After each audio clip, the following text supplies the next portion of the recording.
Hello, everybody. This is Gary Barnes from Reliant Behavioral Health.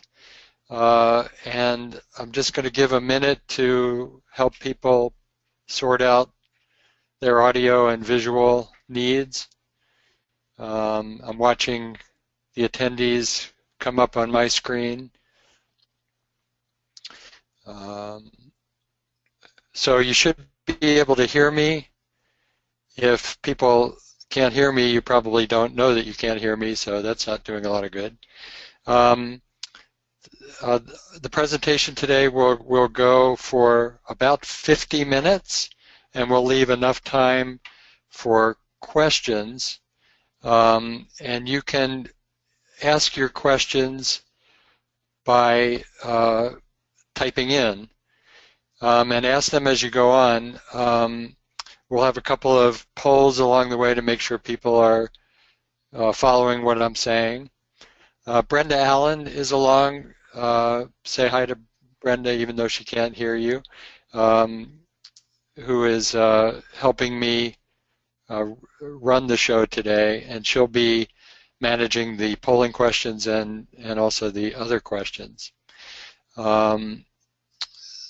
So I'm going to just look at my screen. I want to make sure that people can hear me. Can a couple of people just write in that you can hear? Okay, yeah, I got a couple of... It looks like everyone can hear. Great, got a couple excellent. Of responses. So. Boy, a lot of responses. I love it. Yeah. I love people who are responsive. You can keep responding even though I won't hear you responding, but I like it. We have 454 people so far, and the number keeps growing. So how cool that there are so many people watching. Okay, so like I said, my name's Gary Barnes. I'm a licensed clinical social worker. I've been working in the EAP field since the mid-1980s. I also have a private practice in which I see a lot of people about a lot of things, including workplace communication and other communication. And I've designed this presentation today to try to keep your interest and keep my interest, putting together some ideas that I think I've gathered over the years about how to communicate well. So let's get on with it.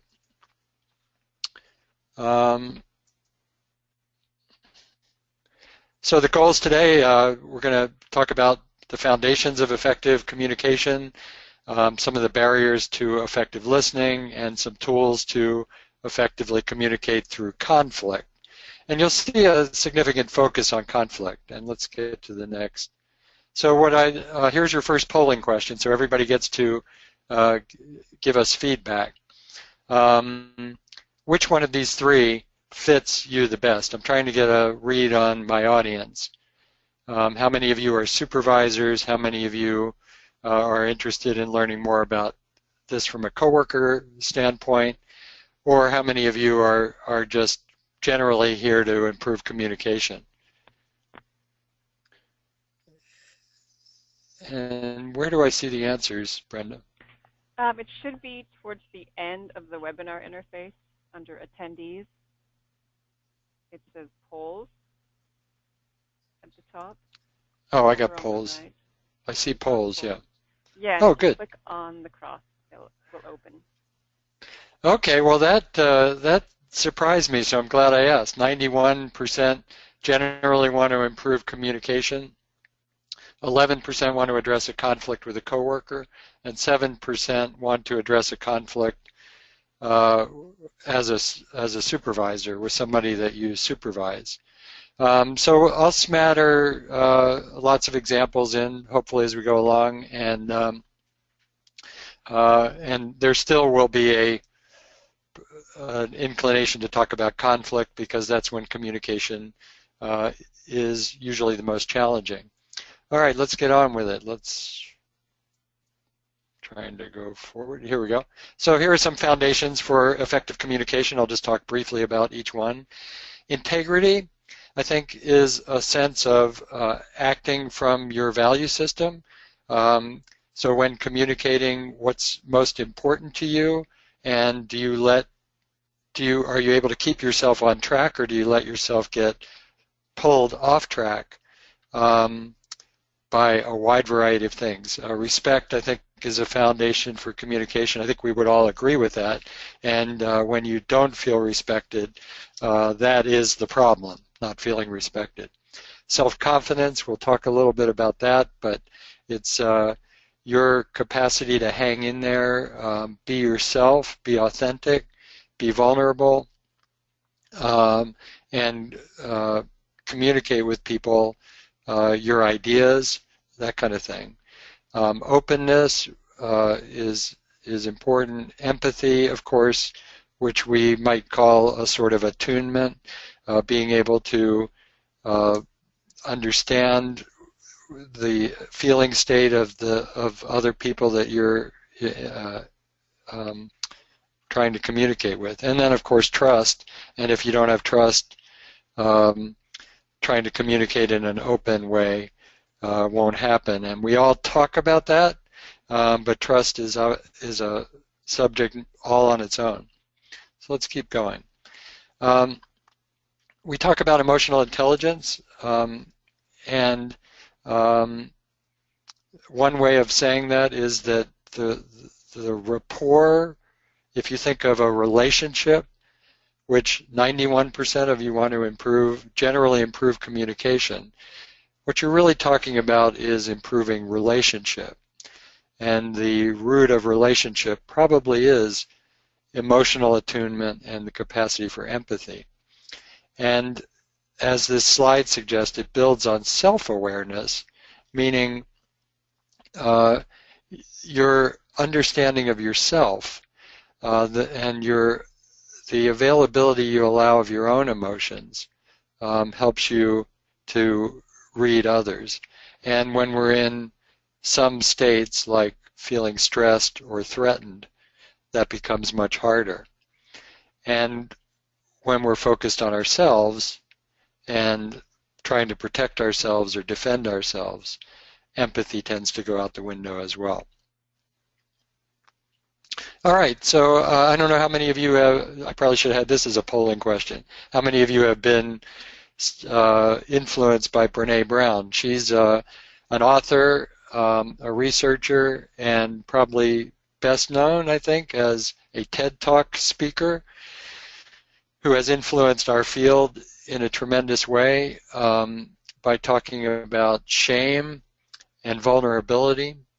And I think what she brings to us, and hopefully I can share with you today, those of you who haven't been acquainted, is the idea that these are things that we all struggle with.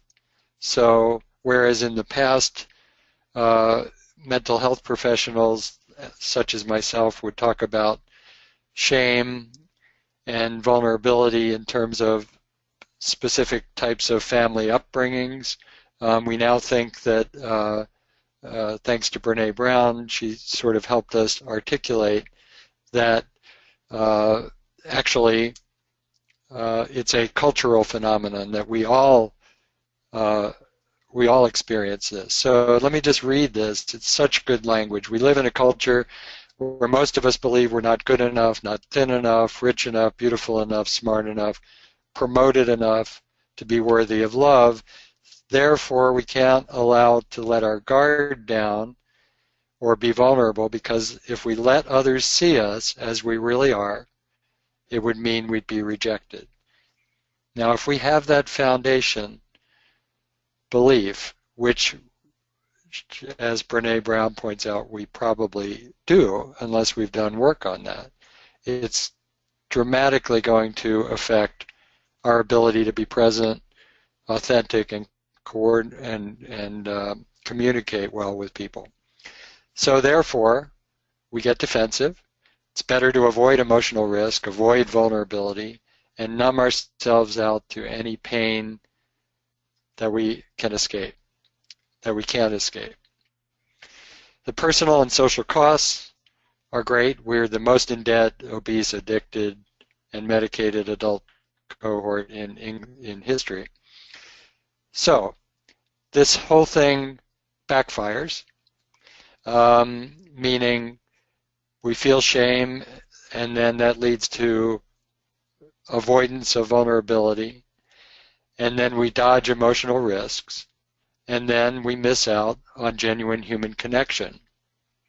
So, one of the points that I want to make today is that it may, and I'm saying may pay off to be more vulnerable and more direct, more authentic in our relationships, and that can improve things. However, you have to have boundaries, and particularly in the workplace, we're here to get work done, and often we don't know a lot about each other, and it's not appropriate to know too much about each other. So we always have to ask the questions when we're thinking about being more vulnerable.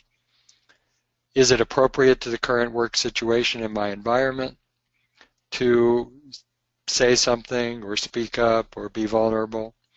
And of course, how much trust, even functional trust, do I have in this environment? How safe is it really? With now 522 of you out there, 523 out there, the work environment you are in must be so diverse. And some of you work very closely with colleagues who you trust implicitly, and you may work on projects or in areas where you need to be more vulnerable and authentic with each other. And others of you may work in environments where that would just be setting you up to be further hurt and further humiliated.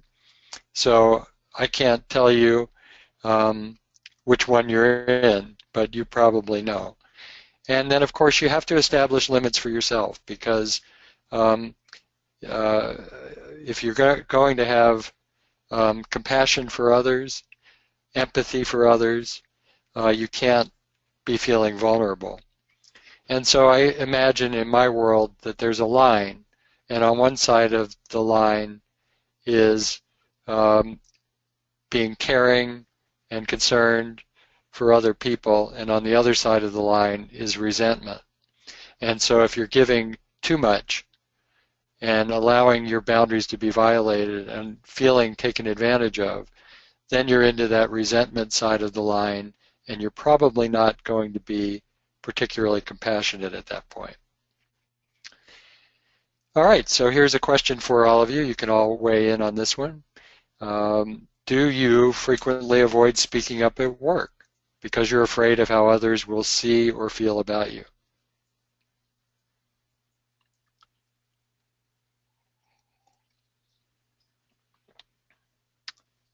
Okay, I'm looking at the answers coming in.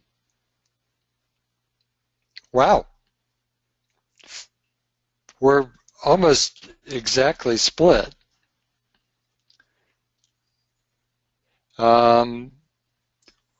We've got a few more seconds. Okay, we're going to close it now. So most of you said no. 51% said no. 48% said yes, which surprises me, because I think this is a very common problem, and I would love to talk to those of you who said no, I don't frequently avoid speaking up at work because I'm afraid how others will see or feel about me. I'm going to assume that that is about trust, and that you feel trust, and some degree of self-confidence. And maybe I didn't frame the question right, because what I was trying to get to was, the amount of the way that we hide ourselves from other people in order to avoid the judgment of others. So I'm guessing even those of you who said no probably would say that there are a lot of places in your life where you don't want to be, you don't show yourself fully because you don't want to be vulnerable. And the classic example of that is being in a class and not wanting to ask a stupid question, which I think many of us have experienced. Okay, so we're going to move away from vulnerability. So that's one area that I want you to keep in your mind in terms of building relationships and having good communication. You have to be vulnerable in order to have connection. And we've got empathy in there as well. Now I want to talk about the emotional bank account. I first learned about this idea from the marriage research, John Gottman, who I didn't put in the bibliography. And he came to the conclusion after studying couples over a long period of time in a pretty scientific way that relationships seem to function on like a bank account on in terms of deposits and withdrawals, or positives and negatives, and that if a relationship has a ratio of 5 positives to 1 negative, then the relationship is considered strong. Also, if the ratio is high, then it's associated with reduced emotional flooding and faster repair. Many of you may not be familiar with that term repair, but if you have a conflict or an argument, one of the ways you may think of patching that up is repair. So how you repair after an argument or a conflict or a betrayal of trust is what we're talking about. And emotional flooding is the literally physical process of getting upset, having a stress response, and becoming defensive and guarded, often angry, highly emotional. And if you have a high degree of emotional flooding, which I understand you can measure fairly simply by just taking your heart rate. If your heart rate's up, you probably are flooding. Then, if you're flooding, you are not in a position to utilize the part of your brain that's going to be able to actually have a productive conversation with the other person. You're not going to be able to resolve the conflict when you're emotionally flooding.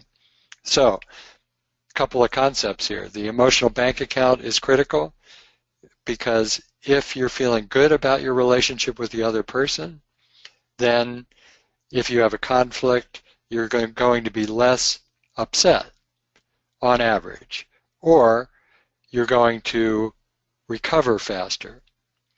So, and because you probably didn't come to work today with the idea that you were going to upset a coworker, just like when you go home at night, you're not going home with the intent to start an argument with your spouse or significant other or kids. We have more control, if you think about it, over the positives. The negatives just seem to happen. It may be because we were emotionally flooded and we say or do something that we later regret. It could just be that we are focused on something else and we neglect something or we say something stupid. So the negatives tend to happen in relationships no matter what. So if we focus on the positives, building connection, then it insulates us in our relationships at work. So what are some examples of positives? It could be what I call small talk. So I'm a highly productive person. I'm sure many of you are as well.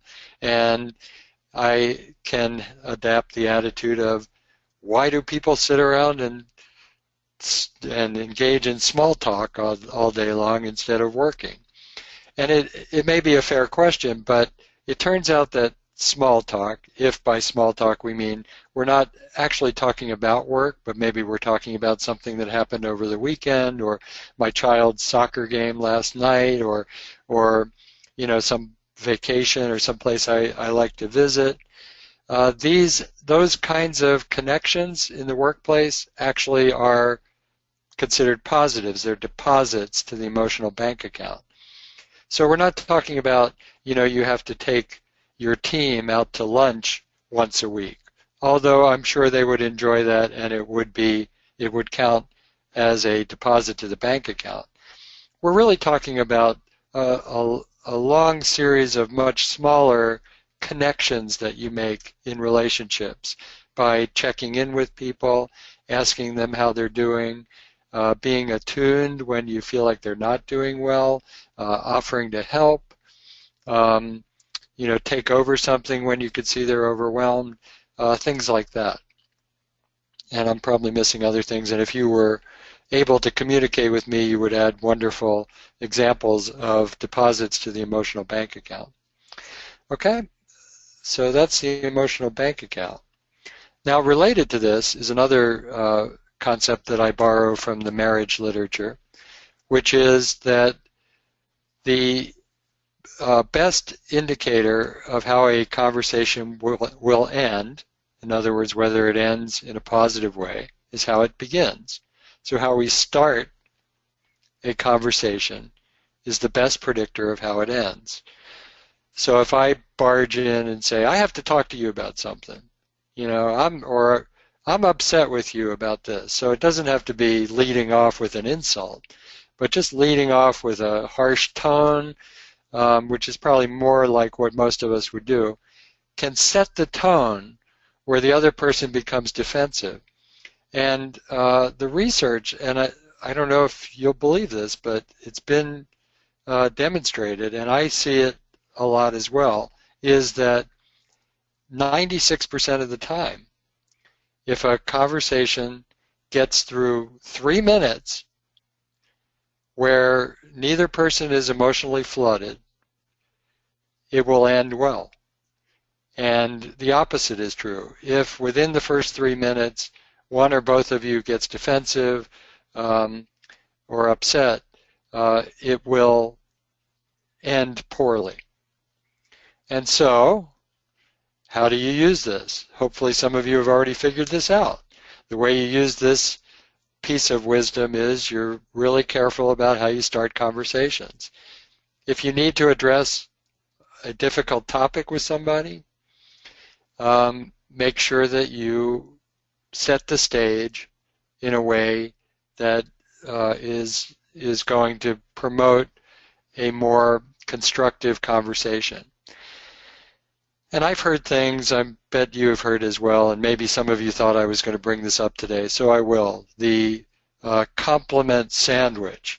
Have you heard about this? I don't like it because it sounds right off the bat like it's manipulative, but I think it does work in part because of this harsh versus soft startup. So for those of you who haven't heard this, the compliment sandwich, as I learned it, is that if you have something that you want to say to somebody, like a negative comment, you bookend it. You have a positive statement at the beginning and a positive statement at the end. Like, I think you work really hard. I appreciate the hard work you did on this project.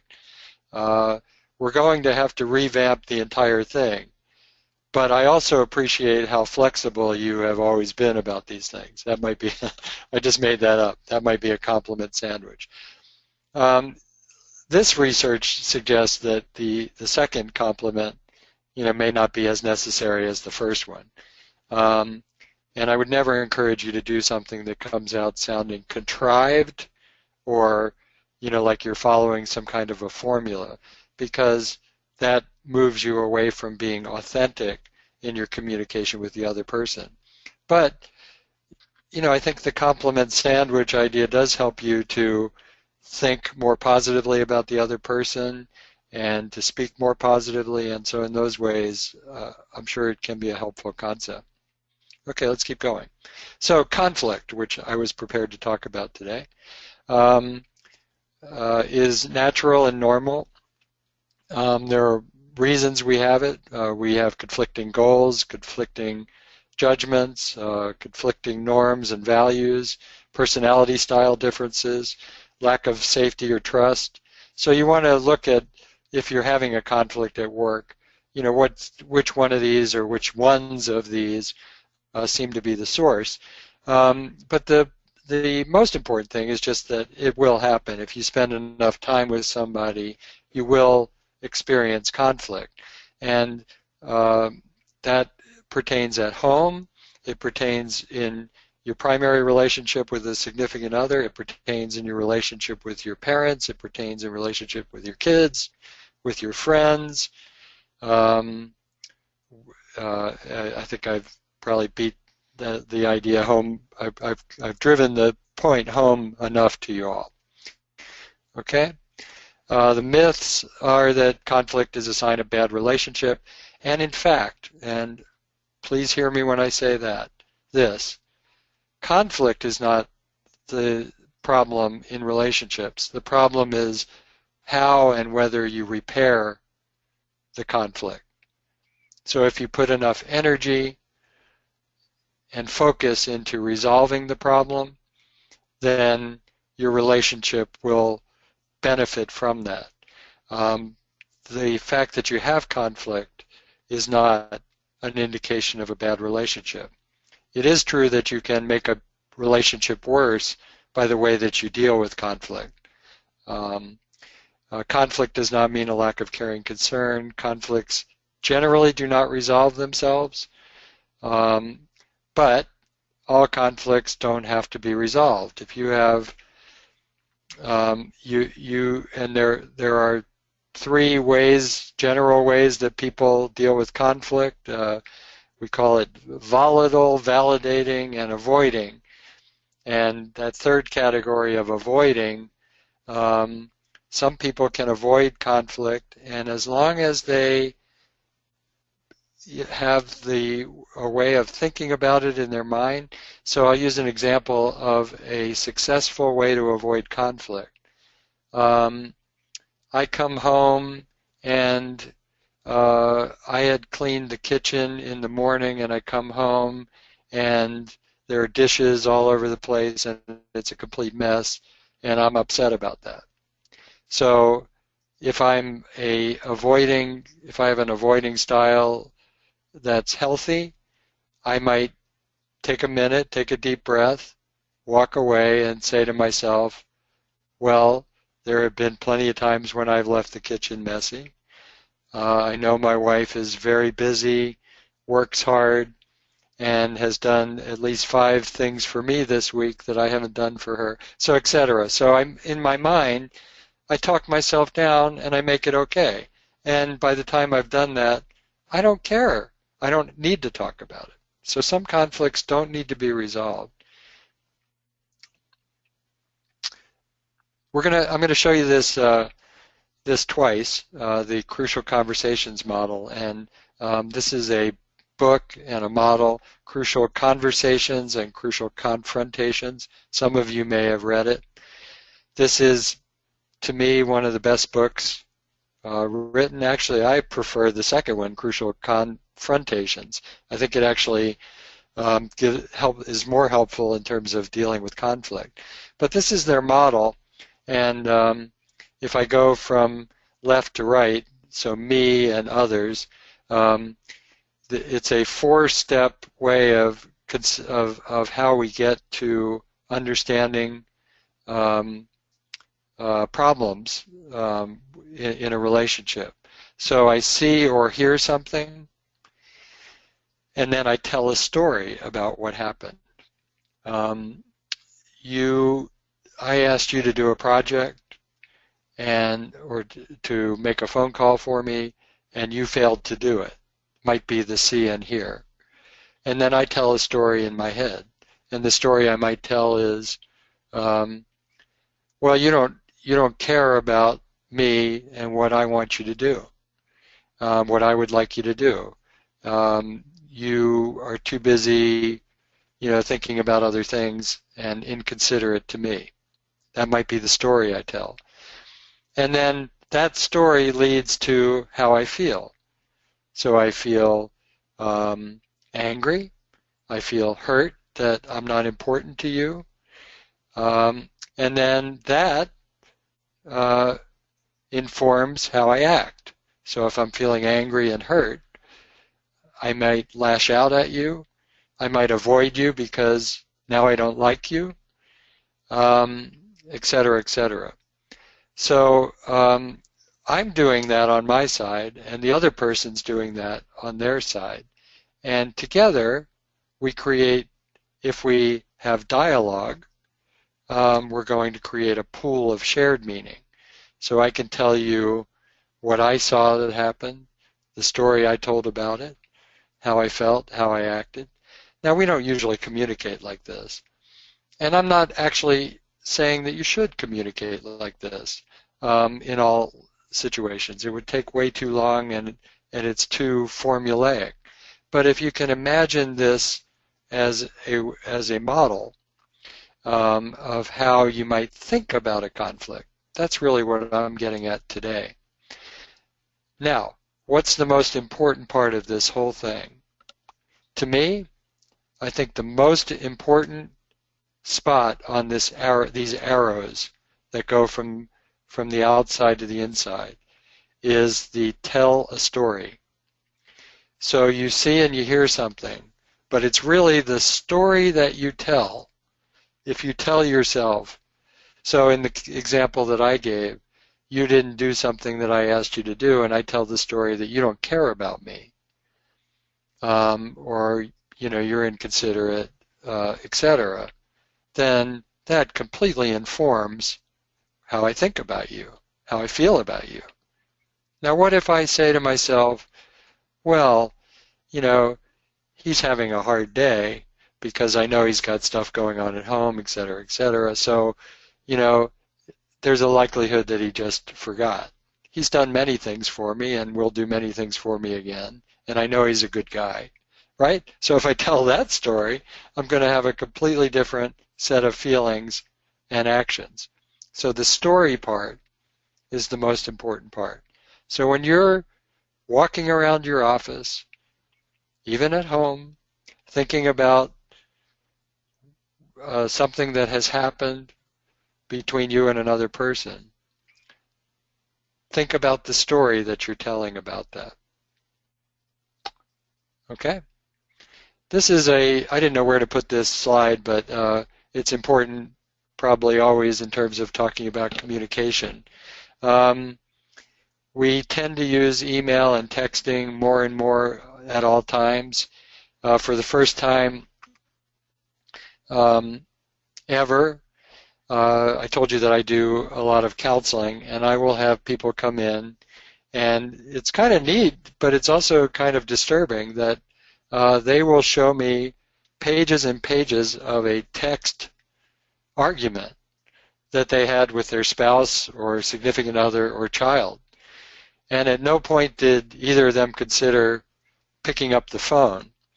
Now, we don't do this, or literally going and seeing each other, right? Now, we don't text generally as much at work, so it's not as much of a problem. At work, the problem tends to be more email.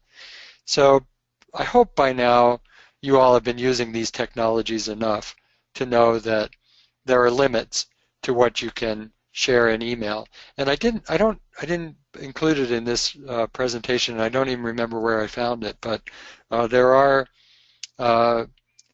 some great resources that I'm sure you could find about etiquette for when to use email and how to use email at work that is more appropriate. I could tell you in general, if there's a conflict, my recommendation is always stop communicating by email and either pick up the phone, or if you can, go to the person's office and try to initiate a conversation. Email is not a way to resolve conflicts. And then, as this slide says as well, remember that none of these formats are actually confidential. Text messages are stored on a person's phone, and so anyone that looks at that phone or sees that phone can access those. Voicemails are often not deleted, or they're kept digitally, and emails I think are kept forever, and I think you eliminate them and then they still never get eliminated. I don't completely know how that works, but just assume that all of these are going to be available for subpoena, for lawyers to pore over, for you to get yourself in trouble, et cetera, et cetera. So voice conversations are safer in terms of confidentiality and keeping a record. Okay. All right. So now this is a polling question to see whether you all are still awake. I hope I've kept you awake so far.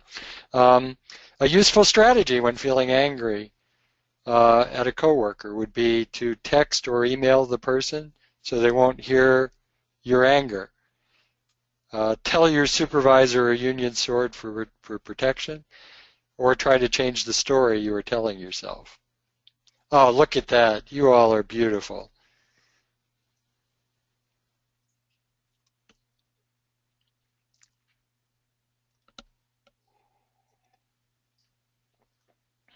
Yeah, you're beautiful because you're all getting the right answer. So yeah, I lobbed a softball at you, or a grapefruit. So 91% of you have said that it's try to change the story you're telling yourself. So you at least know what answer I was looking for. Now, are there situations where you might choose one of the other two? Yes. I can't cover all conflict situations, but I think the clue was if you're feeling angry or hurt, probably the first thing to do, and there's no, because if you try to change the story you're telling yourself, you can still send a text message or an email, or if you believe that you need protection, you can take that action. But the first thing to do is calm yourself down, take a deep breath, think about what happened and what am I telling myself, because there are alternate forms of reality. Okay, so we have a couple of Dilbert slides, which are funny, and I'll let you read this. Our salesman, Lying John, sold you a system that we can't install without losing money. I propose you pay us 40% more than we quoted you in the contract, and everybody wins. Her body language says she's thinking about it. So this is a section where we move into now talking about body language and nonverbals. So 90% of an emotional message is nonverbal, somewhere between 80 and 90%. And so these are questions you could think about. What nonverbal cues do you project? I often see, I'm sorry if my references tend to be home references. That's probably more what's in my head right now, because I see a lot of clients about family relationship things. So when people come in to see me, and I'm going to say couples or parent-child situations, usually the first thing they say, or one of the first things they say is, we're not communicating, or we're not communicating well. And my response to people saying they're not communicating is that it's impossible to not communicate. It is possible to communicate poorly, but because of the nonverbal aspect to communication, you're always communicating. Now the key is whether your words match your body language. So if there's a match between your words, between the verbal and the nonverbal, then the other person just hears the whole message clearly and accurately. What really messes us up is when there's a difference between what you say and what your body is giving away. And so you might note I'm building here in this presentation. If we go all the way back to the Brene Brown stuff about being vulnerable, sometimes what you're giving away are feelings that you have that you're trying not to share because you don't want to make things worse. There are facial muscles. I don't know if any of you watched the show Lie to Me, but it's from the work of a man named Paul Ekman, who has identified hundreds of facial muscles, and the sole purpose of these facial muscles is to communicate. And so he has developed ways to watch like silent video of things and be able to read how the people are feeling and what they're trying to communicate. Okay, keep going here. So our ears pick up less than 20% and our eyes pick up over 70%. So, like I said, if the words and the body language match, then everything's okay. If they don't match, your body language will be what the person hears. Okay, mindfulness. So mindfulness is your ability to stay in the moment, being fully conscious and aware of the choices that you're making. And it helps us to act instead of react. So mindfulness in the context of communication is your ability to scan your body and your mind and identify feeling tense, feeling angry, feeling hurt, feeling curious, etc. Also, mindfulness opens you up if you're able to stay in the moment, you're able to focus on what the other person is actually saying. And that can be really hard to do when you've got your mind on the next meeting you have to attend, on something that's hanging over your head, something that happened earlier in the day, etc., etc. So another Dilbert. There's really no point in listening to other people. They're either going to be agreeing with you or saying stupid stuff. That should cut down on the questions. So now we're into talking about listening, but before we do that, I wanted to talk, again, this was a slide I wanted to make sure I got in, but I wasn't sure exactly where to put it. But when you're facing someone who you feel is being hostile to you, a lot of what we're talking about goes out the window. Your ability to be mindful, your ability to listen, your ability to be vulnerable, your ability to change the story, all of that gets compromised. And if someone's really showing hostility toward you, most likely what you're going to be doing is reacting in a fight or flight kind of method, and your body is experiencing a full stress response, which is not prepared for handling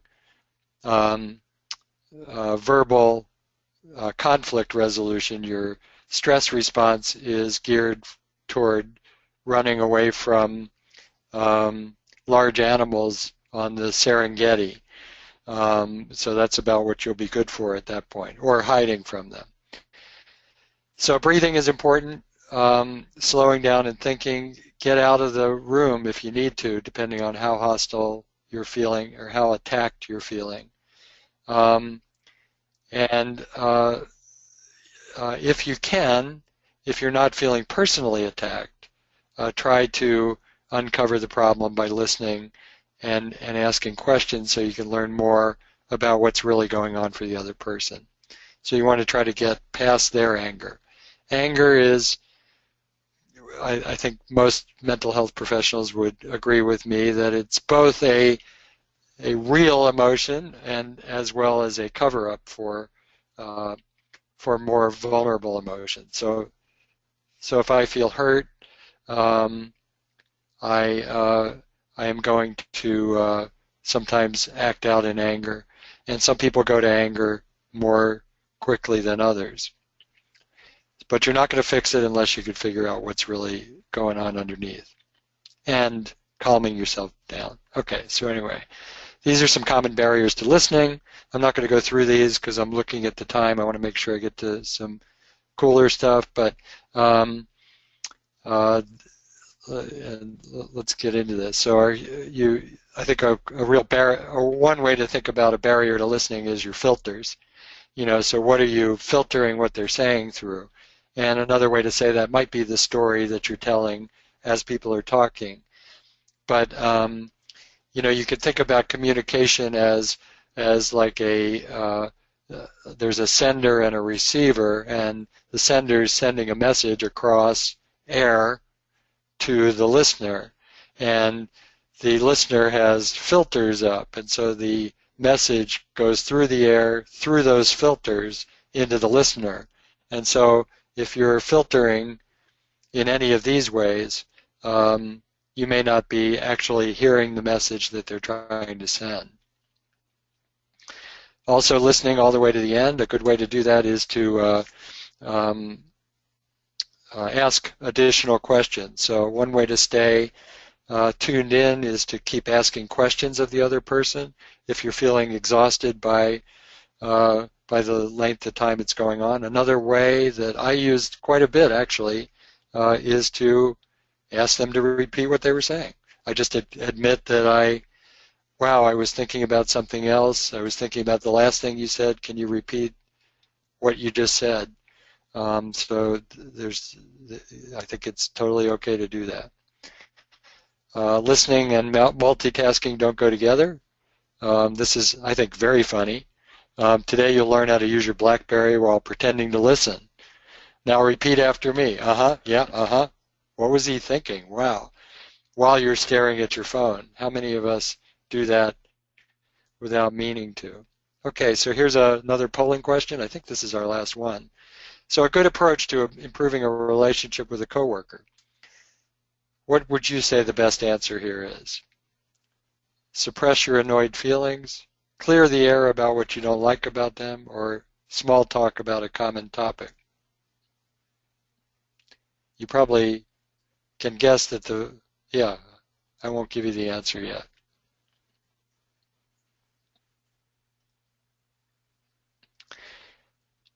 Yeah, it's a little bit trickier of a question, but most of you answered it the way you thought I would want you to, or maybe the way you think, I hope. 83% said C, small talk about a common topic. Now, why did I put this in here? Because I was drawing your attention all the way back to the emotional bank account. So if you want to improve a relationship with your coworker, having just common conversations about a topic will help build a connection. Suppressing your feelings, you probably would guess that me as a mental health professional would not support that. And that's true because for all the reasons we stated, primarily maybe the nonverbal communication, right? Your feelings come through. And then the clearing the air, which is a thought among some people. It's a belief among some people. I need to just be honest with you. Well, you know what? You don't have to be honest with people. One of the best skills in managing a relationship is knowing when to keep your mouth shut. So one of the most important skills to learn in a relationship is when to keep your mouth shut and not say something. That doesn't mean that you might not say something later, but if you say it now, if it comes out of your mouth, you can't take it back. So clearing the air generally is not what we're looking for. So now we're back to the crucial conversations model, and I wanted to show you that again. And we're almost at the end of our time. So I'm going to go back again. So one way of thinking about how to resolve a conflict is to go from the middle, so reverse the arrow. Go from the inside back to the outside. So we call that retracing your path. So how did I act? So this is for when you find yourself acting in a way that you think is out of line, or the other person's acting in a way that's out of line, but you've found yourself now in the middle of a conflict.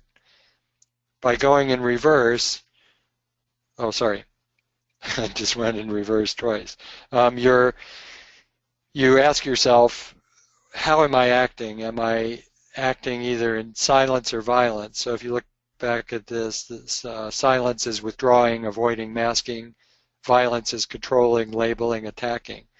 And they're two sides of the same coin, really. They're both off track. What emotions are encouraging me to act? And like I said, most importantly, what story am I telling that created those emotions? And then what evidence do I have to support that story? And could I tell a different story? Okay. All right, so here we go. Summary ideas. from today's presentation. Build the emotional bank account. Go to the bank on soft startups. 96% if you can last 3 minutes. Have the courage, and we do use the word courage. Courage is not what we see in the Superman cartoons. The courage to be vulnerable and authentic, but with boundaries. An important caveat, with boundaries. Next, change the story about the other person and about you. And then finally, listening as perhaps the most powerful single component of communicating. If the other person feels like you're listening, and if you are listening, you're building empathy and connection that way. Okay, so we have a couple of minutes for questions, and I'm going to see, I got some thank yous. Do I have questions? Anybody have any questions? I have to see if I can expand the box at the...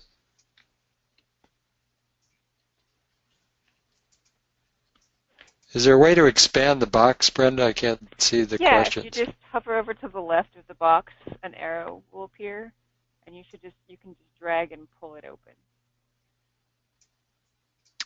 I actually see a trash can.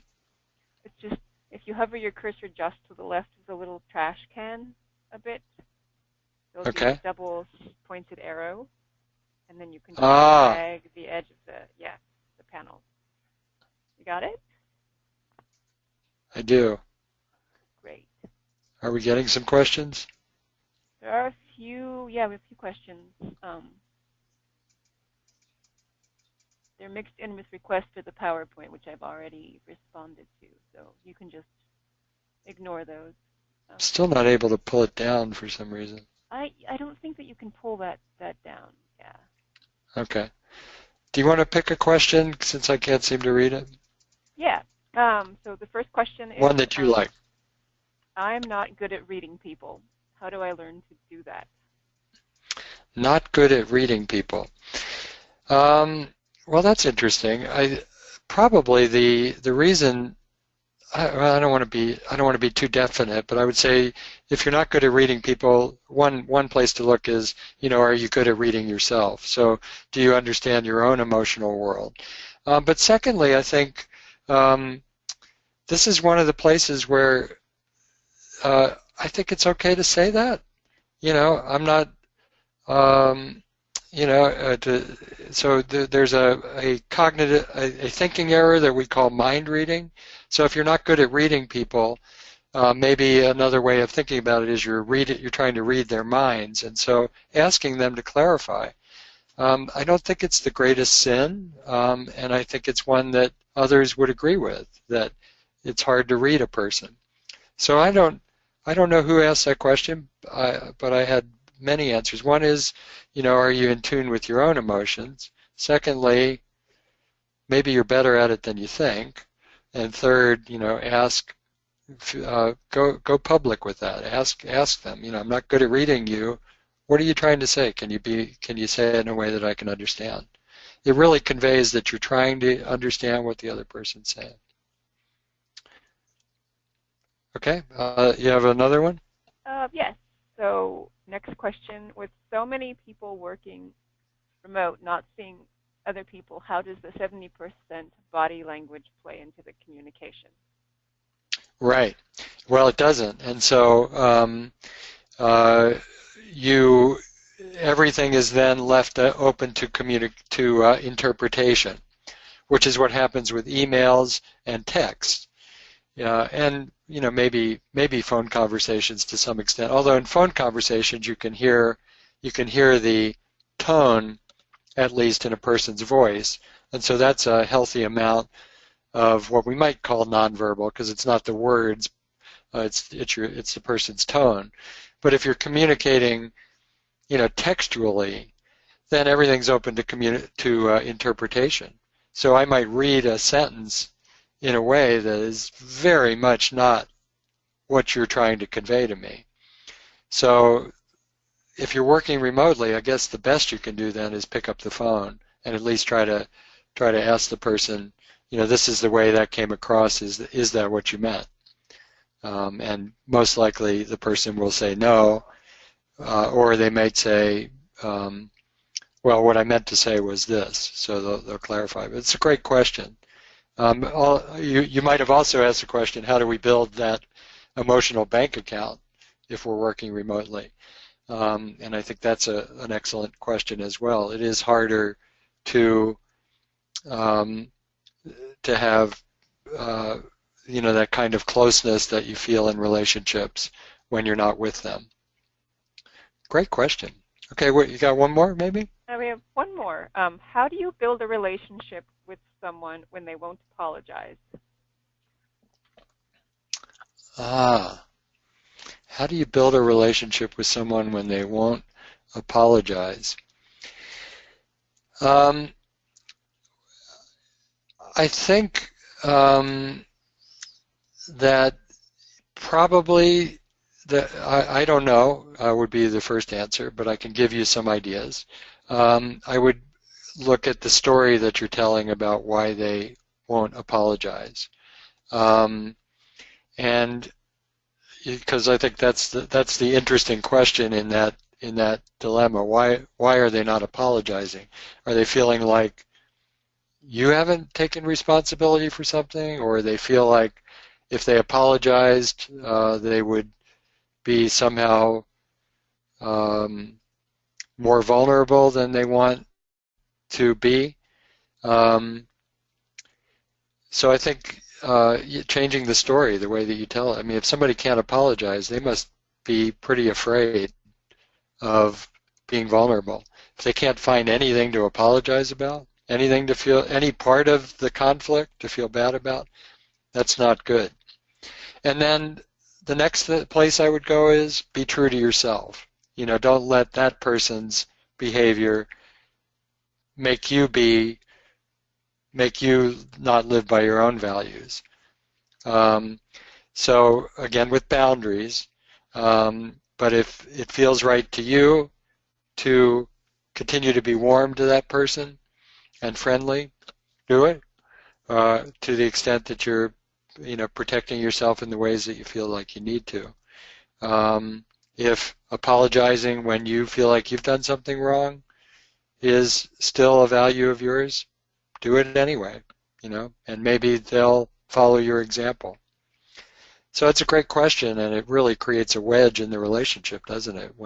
And for all of those of you out there who feel wronged and don't want to apologize, I think that slide didn't make my list, but I call that finding the kernel of truth. So even if you think that you didn't commit the foul that the other person is saying you did, at least look for the kernel of truth. What's one part of it that you could take responsibility for? And that goes a long way. It's also, by the way, a good soft startup is to, if you're upset with somebody, is to start by saying something that, some part of it that you did that you think you did wrong, and then begin to share what you're upset about that they did. Okay, it's 1 o'clock. Should we stop? Probably. Are there any other killer questions, or is that? There are just a lot of requests for the PowerPoint, which we'll email out to everyone. Yeah. Okay, very good. Well, thank you all so much for attending, and I hope this was worthwhile, and I look forward to any kind of contact you want to make with me regarding this. So again, thank you, and I hope you all have a good day and a good rest of your week.